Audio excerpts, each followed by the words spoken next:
daa'ima finneetii asiin gaannee jirra. Daa'imni isaa nu bira geesseerte jechuudha. Kana fakkaataa hordoftoota kiyya warroonni yaada gaggaariis ta'e warroonni immoo hin farrifatinii kuni farrifachuudha. Kanaafuu hin farrifatinaan jettanii gaarii miti naan jettanii sulfaadha.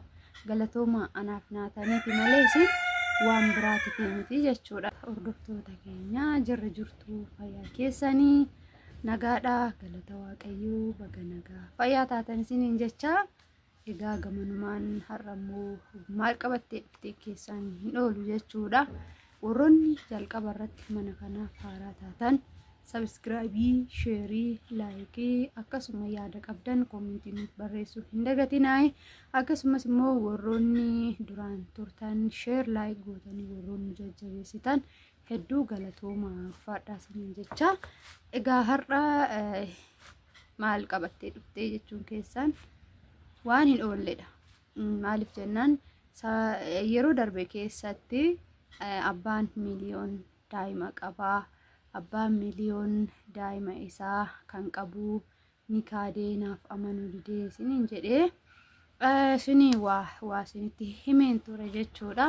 Warreen kuwwan keessan abbaa miliyoon kana hin godhuu, abbaan miliyoon kun hojii isaatii miti naan jettanii egaa akkamitti akka isin bartanii hin beeku jechuudha. Jechuun osoo nama tokko keessa gadi bu'anii hin beekin akkanumatti ilaalanii arganii fi namni kun nama gaarii ta'uu isaa akkamiin hubattanii kun gaafii kiyyaa. Inni lammaffaa immoo daa'ima finneetii asiin gaannee jirra. Daa'imni isaa nu bira geesseerte jechuudha.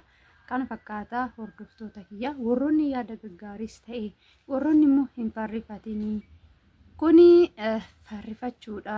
Kanaafuu hin farrifatinaan jettanii gaarii miti naan jettanii sulfaadha.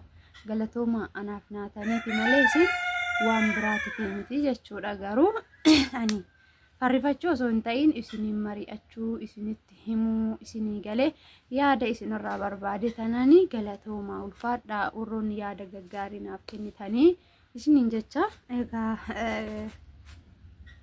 waa hedduutu naa barraa'e koomintii hedduudha dubbisee kan fixuu hin dandeenyedha jechuudha. Namoonni baay'een maal gochuu ofitti fuuta achuma yaa teessuu achumatti yaa gargaaru kan naan jettanis jirtu. Lakki himmootu isheedhaniin gargar bahee immoo daa'ima fuutanii yoo guddiste rakkoo hin qabu kennaa waaqayyooti warreen naan jettanis ulfaadha. Hunda keessanuu isinin jaaladha isinin kabajaa fudhadheetiin jira jechuudha. Ulfaadha. YouTube kanarratti yeroo baay'ee namoonni na jajjabeessitan namoonni yaada hin taanes na barreessitan hunda keessanuu anaaf qixa jechuudha. Maaliif miidiyaatu anaaf isin wal barsiise malee isin na beektaniitii miti jechuudha. Anatu gara miidiyaa dhufe isin akka na argitan taasise waan ta'eef ulfaadhaa isinin jedha. Hojii nama tokkoo jaalachuunis jibbuunis kanuma jiru jechuudha. Hojii kiyya immoo jaalattanii jibbitanii yaada qabdan yaada isin jibbisiise osoo ta'e naa barreessaa jirtu. Thank you so much isin jedha. Warroonnis immoo itti fufii isin jaalannaa. Yeroo waan badaa hojjedhutis immoo tarii namni dogoggoraa yeroo hunda waan gaariin hojjedha jedhee hin yaadu. Yeroo nani waan badaatti hojjedhuttis hayi kun gaarii miti jettanii warreen na jajjabeessitan warroonni na jecha gaariidhaan na cinaa dhaabbattan ulfaadhaa isiniin jedha. Egaa shamarran biyya Arabaa hojjettan osoo kunis mudate maal gootu kan jedhu irratti jechuudha. Hojjettanii yoo aga galtanitti abbaan manaa keessan dogoggoraan karaa biraatti daa'ima yeroo uummate in guddistammoo in guddistanii yaada keessan koomintii irratti tokkoon keessan isin hubadheen jira jechuudha. Namoonni baay'een achuma haa teessu jettanii namoonni hedduun keessan immoo ijoolleen kennaa waaqayyooti walitti qabii mucaa kee wajjin guddisii naan jettanii yaada garaagaraa yaada baay'ee nama jajjabeessu naaf barreessitanii jirtu. Ulfaadhaa ammas irra deebi'uudhaan galatoomaa isiniin jedha. Waan biraa waan takka yaada biraa hin qabu jechuudha. Dhugaa dubbachuu fi akkuma isin jettan namni dogoggoraa namni dogoggorri hin jiru. dogoggora isaa sanirraa immoo sirraahee barachuu qabaa jechuudha. Akkasumas immoo dogoggora isaa san amanuu qabaa mitiire eeyyen amanuu qabaa. Anis immoo mee maal jettu odoo wanta akkanaa kun isin mudate maaltu isinitti dhagahamaa yookaan akkam gootu kan jedheedhaaf jechuudha. Egaa jira jechuudha wanta akkanaa waan hin jirre miti waan hin jirre miti salphumatti kun waan jiruudha. Dhugaa dubbachuuf yoo ta'e anuu kanan ija kootiin argee namoota hedduudha jechuudha. Isaan jireenya jijjiiruuf gaafa haati manaa jireenya walii isaanii jijjiiruuf gaafa haati manaa biyya namaa deemtu inni immoo garagaree haadha manaa biraa kan godhatee daa'imarraa uummatu hedduu isaaniitu jira. Kuni immoo waanuma jiru waanan argees jechuudha. Akkasumas immoo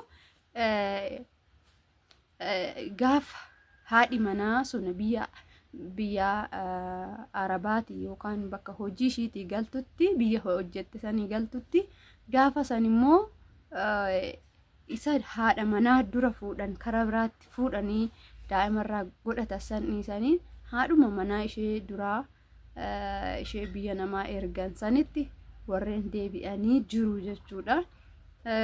Kuni tokko lama miti waan jiruudha. Itoophiyaa keessa turu biyya Arabaa jirtan of eeggannoo guddaa godhadhaa isiniin jedha. Kuni walumaa galatti waan jiruudha. Garummoo ani waan isin jettan laaluuf miira akkamiiti isinitti dhagahamaa kan jedhuufini kana hojjedhe malee abbaan miliyoon daa'ima karaa biraatii qabaatee haadha manaa biraa godhatee waan kaade siin qabu hin beeku jechuudha. Kuni waan ani hin beeknedha. Waan ani sin argineedha. Waan sirumaa takkaayyuu hin argines hin yaannes garummoo miira keessan laaluuf jechuudha. Viidiyoo san lamaan kana sin hojjedhe miirri keessan miirri sin naaf ibsitan waan gaarii waan bareedaa inni kanan godhurree warreen naan jettan jirtu jechuudha. Kanaafuu miira keessan laaluu fi akka piraankiititti isin qabadhee dhufe isinuyyuu immoo tokkoon keessan yaada gaarii barreessitanii akkuma yaada gaarii barreessitan kanatti immoo of eeggannoo taasisuun jira jechuudha. Keessattuu warri bultii qabnu bultii keenya godhannee biyyaa gaafa baane abbaan manaa keenya gaafa dogoggoree waan biroo keessa seene maal gochuu akka qabnus asumarraa viidiyoo kanarraa hubattan jedhee tana yaadaa jechuudha. Yeroo amma kanatti waan akkanaan irraa caalan namoonni baay'een biyya ormaa gaafa turanii galan abbaa manaa isaaniitiin kan gargar bahan hayi beeriin daa'ima gara biraatti godhatee jennaani ani isaan gargar bahee isa hin barbaadu ani hojii dhafan deeme inni maal gocha daa'ima godhatee na eega warri jedhaniitoo akkasitti bultii isaanii diiganis waan jiraniif egaa haala piraankitiin mee wanta akkanaa kuyyoo isin qunnameedha. Isinis immoo daa'imni kennaa waaqayyooti guddisii naan jettanii jirtu. Mee isinoo ofii keessanii akkasin gootu kun isinumaaf haa taa'u. Ani ammaaf viidiyoon kiyya ammaaf qabadhee dhufe kana fakkaataa isiniin jedhaa. Hordoftoota kiyya miira keessan laalufanii yoon isinitti balleessee jiraadhee dhiifama guddaa isin gaafadha. Irra deebi'ee dhiifamaan isiniin jedha jechuudha. Maaliif haala kanaan waan gaggaarii kana dhugaa dubbachuu fi natti toltanii isiniin jechuu barbaade tanani maaliif yaada akkuma barreessitan kana ofii keessanii gara jireenya keessanii itti fudhattanii osoo laaltanii baay'ee tokko gaariidhaan jedha. Waan barreessitan kanammoo gara jireenya keessanii itti galchaa laalaa isiniin jedha. Horaa bulaa.